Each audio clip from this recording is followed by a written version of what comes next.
Bonjour à tous. Au sommaire du premier épisode du podcast Le Mur du Son, le podcast 100% musique, je vais revenir sur la performance d'Harry Styles lors de ses derniers concerts en France. Les fans du chanteur britannique avaient rendez-vous les 1er et 2 juin dernier dans l'enceinte du Stade de France. Rien que ça. Lors de la mise en vente des places, je me revois encore devant mon ordinateur dans la file d'attente du site internet vendeur des billets. Vous êtes 3267e sur la liste, veuillez patienter. Tu m'étonnes, le concert du 1er juin était ultra complet. Mais je vous avoue, je regrette pas d'avoir patienté et d'avoir mis plus de 100 € dans ma place. À l'arrivée près de l'enceinte du Stade de France, qui je dois dire est dorénavant ultra sécurisé, seuls les détenteurs d'un billet pouvaient accéder au stade. Un attentat et des incidents durant la dernière finale de la Ligue des Champions de foot sont passés par là. Donc comme je disais, quand je suis arrivé au stade, je vous avoue que j'ai été un peu surpris par ce que j'ai vu. Beaucoup de gens habillés en rose, des boas en veux-tu, en voilà, des vêtements très années 70 et même des chapeaux de cow-boy. Bref, plein d'accessoires que je pensais pas voir à un concert pop-rock. Mais ça, j'y reviendrai un peu plus tard. À 20h et sous un soleil de plomb, débute la première partie du concert avec le groupe Wet Leg, un groupe britannique pop-rock indépendant qui a connu un beau succès avec leur titre Chaise Longue en 2021. Bon, je vais pas vous mentir, malgré l'enthousiasme du groupe et leur plaisir d'échanger avec le public dans la langue de Molière, ça ne m'a pas laissé un grand souvenir. Au contraire de l'entracte. Ouais, l'entracte entre les deux événements musicaux du jour. Oui, c'est pas souvent le cas, mais j'ai plus apprécié l'entracte que la première partie. Pourquoi ? Par le choix des chansons diffusées. L'interlude entre les deux est souvent un moment long, très long, avant de retrouver l'artiste principal pour lequel on s'est déplacé.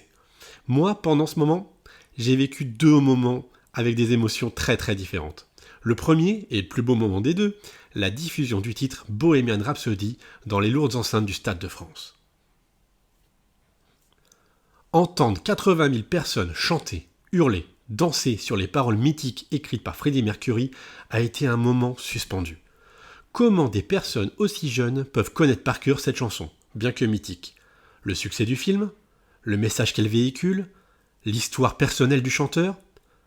Peu importe la raison, à vrai dire. Quand je vois et que j'entends ça, je me dis que le rock n'est pas mort. Et ça, c'est une excellente nouvelle, n'est-ce pas ? Enfin, second moment marquant pour moi avant l'entrée du chanteur, la diffusion de la chanson Angels de Robbie Williams. Pour ma génération, j'ai bientôt 40 ans, cette chanson est iconique, une légende cultissime. Peut-être la plus belle chanson des années 90, si ce n'est plus. Pas mal de spectateurs l'ont également chantée, mais beaucoup moins que l'hymne de Queen. Et moi à ce moment-là j'ai pris un coup de vieux, quand j'ai vu la jeune fille devant moi chasamer leur chanson. Tiens, elle est jolie cette chanson, qui la chante ? Oui, ça fait mal. Enfin bref, venons à ce pourquoi nous sommes tous là, le show de Monsieur Harry Styles. Une scène simple mais efficace avec une avancée sur la pelouse, ce qui permet d'avoir un carré or proche de l'artiste et ici un carré ultra or ou VIP si vous voulez, qui est juste devant la scène. Je comprends bien la valeur ajoutée pour les fans, mais aussi la valeur ajoutée sur le plan commercial. Est-ce qu'on est vraiment obligé d'avoir cette division sur la foule debout ? Tous debout, mais bon, 3 espaces délimités sur la pelouse. Lorsque les musiciens, les excellents musiciens apparaissent sur scène et jouent les premières mesures de Daydreaming, extrait de son dernier album Harry's House, la foule devient hystérique. Mais c'est rien comparé à ce que vont subir mes oreilles avec l'entrée de l'artiste.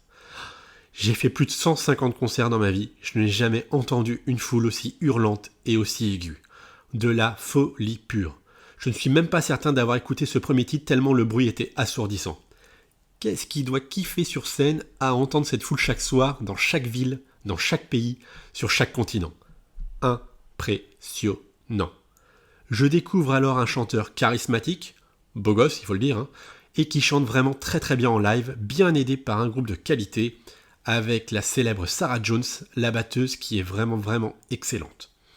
L'artiste britannique est vraiment proche de son public, n'hésitant pas à lui parler en français. Son bof restera dans les mémoires des spectateurs. Beaucoup d'humour ce garçon. Il n'hésite pas non plus à interpeller le public, à lire les pancartes de ses fans, à chanter Happy Birthday à l'un d'entre eux, et même à l'un de ses techniciens. Bref, tout était réuni pour passer une belle soirée sous le soleil de Saint-Denis, même si je regrette qu'il n'ait pas été chercher quelques notes hautes qui sont gravées sur le disque. Mais bon. Mais ce n'est qu'un détail, car les grands moments s'enchaînent avec les interprétations. Mais ce n'est qu'un détail, car les grands moments s'enchaînent avec les interprétations de ces tubes Golden, Adore You, Treat People with Kindness, qui sonne vraiment comme un bon vieux type de Mika celui-là, Watermelon Sugar. Personnellement, moi j'ai vraiment adoré entendre les titres She, Late Night Talking et What Makes You Beautiful. C'est la seule chanson des One Direction chantée ce soir-là. J'ai vu que le lendemain, le public avait eu le droit aussi à Syndrome Stockholm. La reprise de son tout premier tube, en tout cas... La reprise de son tout premier tube issu de sa première carrière dans une version rock valait vraiment le coup. Quelle ambiance! Il a mis le feu, le stade tremblait. Et personnellement, j'ai aussi aimé entendre Fine Line, une des petites pépites de son second album du même nom d'ailleurs. Il pouvait pas non plus passer à côté de As It Was, tube de l'année dernière qui est devenu son plus gros tube depuis le début de sa carrière. Cette chanson a été écoutée plus de 2,3 milliards de fois sur Spotify. C'est énorme. Il y a très peu d'artistes qui ont fait plus. Avec ce son de synthé emprunté aux années 80 et cette voix d'enfant en intro, le stade s'est embrasé. Enfin, parmi les grands moments de ce show, il a chanté la chanson. La chanson qui lui a permis de s'envoler en solo. La chanson qui lui a permis de conquérir le cœur du public et celui encore plus compliqué des critiques. La chanson qui m'a donné envie de l'écouter et de venir voir ce spectacle. Assurément la plus belle chanson de ces 20 dernières années, Sign of the Times. Cette chanson est un chef-d'œuvre. Qu'est-ce qu'elle est belle! Mais qu'est-ce qu'elle donne les frissons en live! Si ce n'est pas déjà fait, moi je vous l'assure, cette chanson va être rangée aux côtés des monuments des chansons pop-rock. Avec Angels d'ailleurs, de Robbie Williams. La boucle est bouclée. Pour moi, la petite fausse note de ce show, c'est justement la fin. Perso, j'aurais plutôt conclu le spectacle avec cette chanson, en y ajoutant un peu de pyrotechnie, et pas avec le titre Kiwi, qui est très bon, mais qui donne beaucoup trop d'énergie pour une chanson de revoir. J'aurais vraiment bien imaginé un feu d'artifice pour enflammer le stade sur la partie finale de Sign of the Times. Mais bon, ça, ce n'est que mon avis. Voilà. Le concert de Harry Styles a été un bon show d'un artiste qui se construit encore, mais qui peut compter sur une base solide de fans. D'ailleurs, je vais parler un peu des fans. Comme je vous le disais au début de cet épisode, j'ai été surpris par le type de fans que j'ai rencontré. Le public était composé à 90% de femmes ou de jeunes filles qui ont grandi avec lui depuis sa découverte avec les One Direction en 2010, de très nombreux membres. Le public était composé à 90% de femmes ou de jeunes filles qui ont grandi avec lui depuis les One Direction en 2010, de très nombreux... Le public était composé à 90% de femmes ou de jeunes filles qui ont grandi avec lui depuis sa découverte avec les One Direction en 2010, de très nombreux membres de la communauté LGBT, mais très peu d'adultes comme moi qui ont bientôt la quarantaine. Où sont-ils ? Quand on a plus de 66 millions d'auditeurs sur Spotify, plus de 48 millions de followers sur Insta, diffusés sur toutes les plus grandes radios en France, dont RTL, la radio pop-rock, il y a forcément des personnes de plus de 40 ans qui l'écoutent. Alors pourquoi il ne se déplace pas pour le voir ? À cause de son image de boys band ? Ouais, d'accord, il sort des One Direction, et malgré les tatouages, il passe pas pour le mec le plus rock'n'roll du monde. Ok, à la différence d'un Robbie Williams qui... malgré son passé de boys band avec les Take That, avait une image d'un mec défoncé, à l'alcool, à la drogue, et voilà.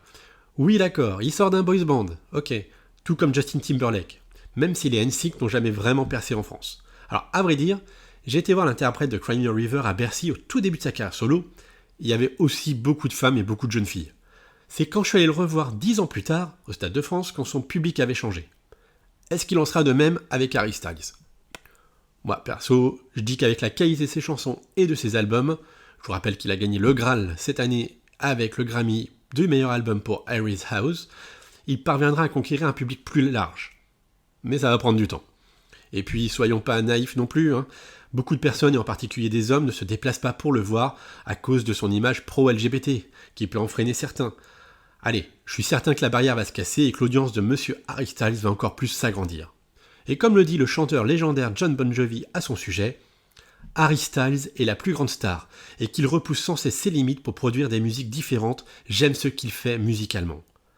Après avoir été comparé à David Bowie, Mick Jagger, on peut dire que c'est un bel adoubement pour l'artiste qui, n'oublions pas, n'a que 29 ans.